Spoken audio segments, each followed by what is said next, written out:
I will kill myself and put my life in trouble. Let's go to court. You're taking somebody to court. Your BP is high. So you say that his BP is high, he can't make statement and can't. I am in pain. I am in severe pain. I can't turn this neck anymore. If anything happens to me, the Inspector General of Police should be held accountable. Over the years, political and economic corruption has become a rising phenomenon in Nigeria. There have been alarming and scandalous cases which have sparked massive outrage from Nigerians and the international community as well. Here are the dramatic performances of those accused of corruption and other criminal acts. Olisametu, former publicity secretary of the PDP Olisametu, who is accused of taking 400 million naira from the National Security Advisor in 2014, is facing trial, which has been greeted with an adjournment over his failing health.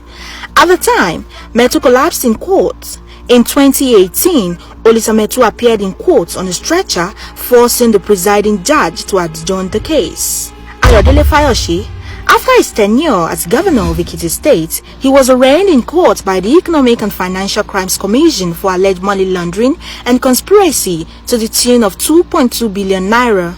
The case, on which judgment is yet to be delivered, was adjourned after the ex-governor sought the leave of the courts to travel to South Africa for medical treatment. Senator Dino Melaye, the senator representing Kogi West Senatorial District, has been in the news for the right and wrong reasons, referring to his ordeal with the police. In 2018, he was accused to have killed a police officer and was also charged for attempted suicide. Senator Melaye appeared in court on a stretcher and in a wheelchair. Dino also claimed to be asthmatic and hospitalized while he was in police detention. Bello Aliru Muhammad.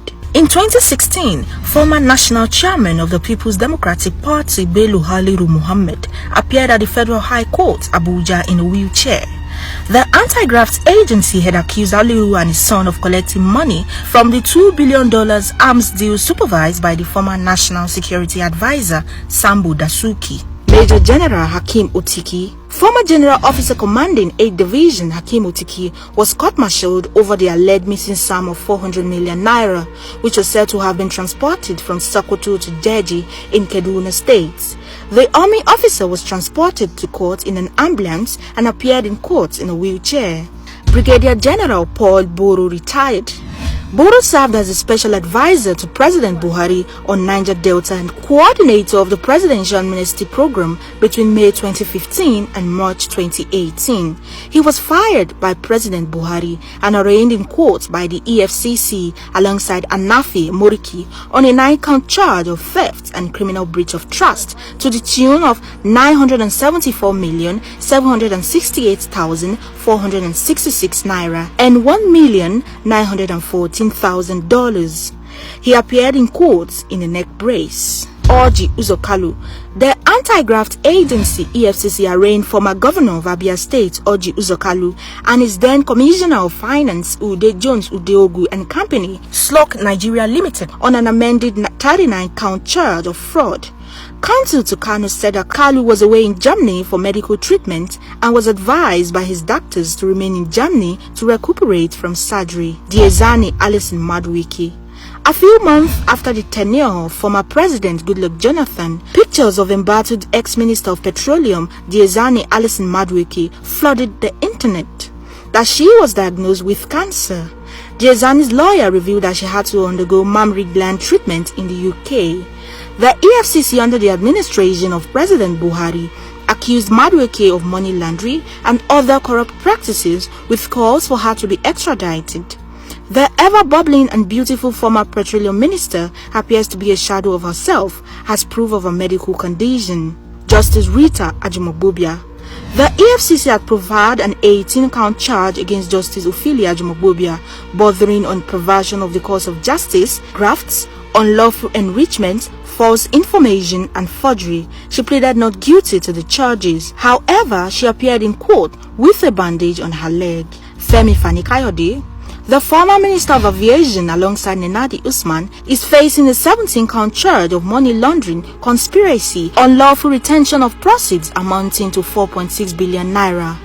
Fani Kayode was the director of publicity of former President Goodluck Jonathan's re-election campaign organization. At the hearing of the case, counsel to Fani Kayode told the court that his client failed to appear in court because he had been diagnosed and hospitalized with a heart-related ailment. The explanation for absence brought laughter in the courtroom of the Lagos Division of the Federal High Court. Kingsley Kuku, the former presidential advisor to ex-President Goodluck Jonathan, was alleged to have stolen billions of state funds earmarked for the presidential amnesty program. He was then said to have fled Nigeria to the United States of America after he was invited by the EFCC for questioning. His lawyer told the court that his client did not flee from prosecution but was on a medical leave to the US for surgery. Pictures of Kuku on a stretcher being carried into an ambulance and another of him on crutches with his right leg cast in plaster of Paris was shared on social media. It appears that high-profile Nigeria's political and public office holders become sick as soon as they are charged with corruption. I am in severe pain. I can't touch this neck anymore. If anything happens to me, the Inspector General of Police to be held accountable. Roots TV, Nigeria.